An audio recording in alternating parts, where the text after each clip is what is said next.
One important thing that we must remember as students of the Bible is that God inspired and moved the writers of the Bible with things that he wanted to tell us.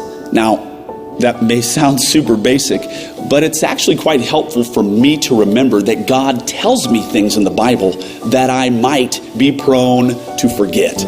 Paul wrote to an agrarian culture. The primary livelihood of his readers was farming.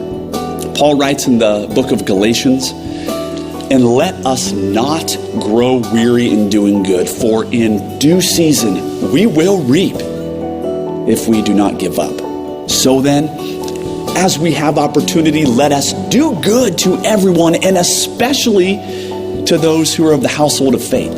God relates the law of farming to a law of spirituality.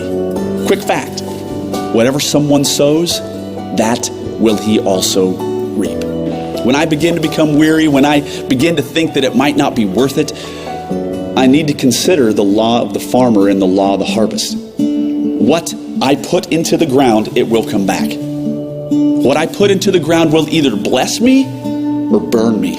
God is not mocked. He has set up the universe, both spiritually and physically, with a simple and straightforward formula. You reap what you sow.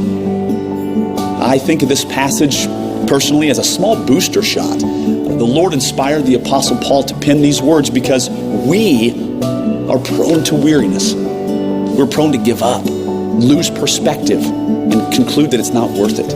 We are not supposed to give up. We're not to grow weary in doing good. The journey of faith is to be done with eyes of faith.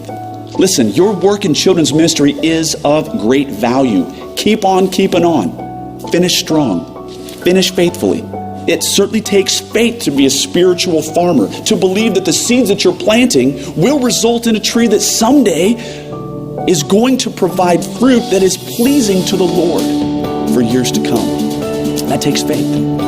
Literally, it takes willpower to believe that the hard work that I am doing now will someday result in something that is of value in years to come. Plant seeds in the life of a child, a squirrely kid. Plant seeds.